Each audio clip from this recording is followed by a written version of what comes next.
Hello, my name is Joe Marcelli from Dr. Karayuki's Section 103 Technology Enriched Teaching and Learning class. And for my YouTube video, I'll be analyzing and breaking down how to understand a football play. So the reason as to why I chose to do this topic for my video is because for first-time football players, it is often difficult for them to understand what they're to be looking for when they watch game film. So I'm hoping that by creating this video, I can provide them with some sort of insight as to what it is they'll be looking for when they watch game film for the first time. So for this film, we're going to look at specifically offensive plays and offensive players, and more specifically the offensive line. So the offensive line are the five guys you can see here. So you have your left tackle, your left guard, your center, your right guard, and your right tackle. In order to differentiate between the offensive and the defensive players, we can tell by the color of jerseys they're wearing. So the offensive players are wearing the garnet jerseys and the gold pants, and the defensive players are wearing the white helmets with the black and white jerseys and the maroon pants. To begin with, we're going to look at the two different film types we can use in order to analyze a football play. So the first type, which you see here, is called tight film. So this film is beneficial for offensive linemen as well as our running back here, as you can see is number 19 on the film, and our quarterback, number 6. So this film allows these 7 guys to see what's going on the opposite side of the ball. So what's happening with our defensive ends. So our defensive ends here, our defensive tackle and linebacker, our defensive tackle and other linebacker, our defensive end here, and our safety. So this film is beneficial for these players as it allows us to see what they're going to do before the snap of the ball. So if they're moving from their original position to somewhere else, or if they're creeping down for a blitz. All right, so the other type of film we have is called Y film. And this film is beneficial for players such as receiver, our 2 running backs, our quarterback. So just like tight film, this allows them to see what their counterparts on the defensive side of the ball are going to do. So for a wide receiver, it lets them see what a defensive back will do when the ball is snapped, so whether they come down and try to block them or if they back up and anticipate a pass. But for the purpose of this film, we're going to be focusing specifically on offensive linemen. We're going to focus on tight film. All right, so the play that's currently on screen is a passing play. So for each play, it has a code name that allows each position to know what to do. So for example, this play is called Blue W Motion Detroit. And what that means is blue is code for the running back and as well as the offensive line as to keying that it's a pass.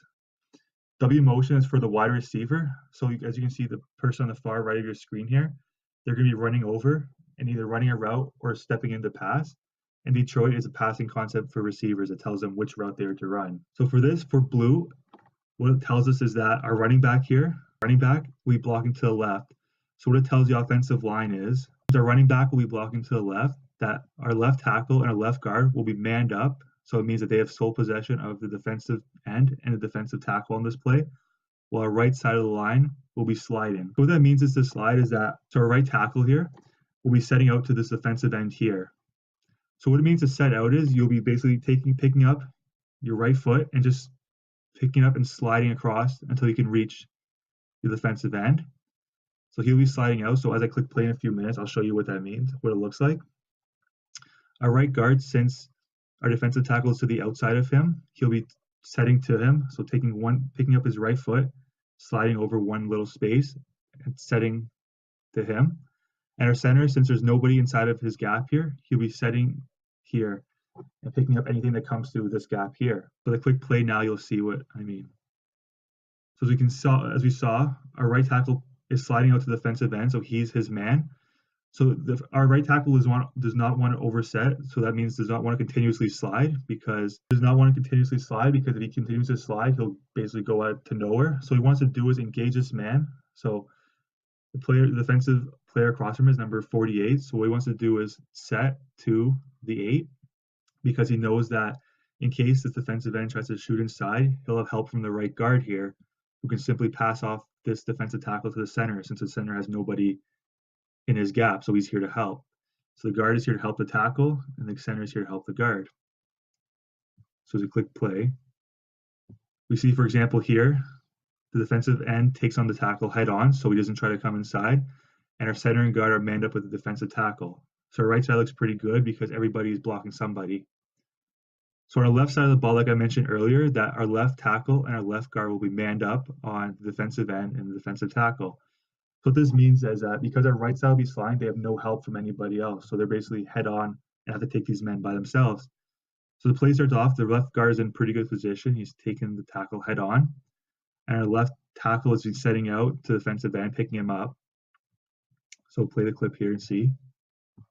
You see there our left tackle is engaged with our defensive end, and our right guard is engaged with our defensive tackle. So right now the quarterback has a pretty good look. There's nobody in his face to obscure his vision of throwing the ball.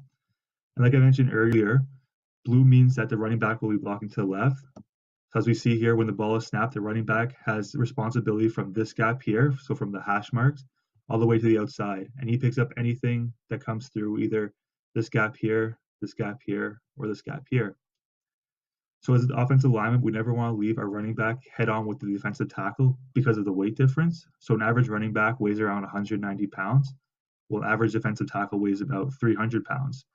So because of the weight difference, we always want to have an offensive lineman block a defensive tackle and have our running back pick up a linebacker or safety and anything else coming through. As I mentioned, the quarterback has a pretty good sight, but this play goes for an interception. So because this is only a preseason game, there's lots of stuff to work on. And since we play these guys again for a while, we have time to fix those mistakes and get better for next time we play. So thank you for watching this video, and I hope you learned a little bit more about how to understand a football play.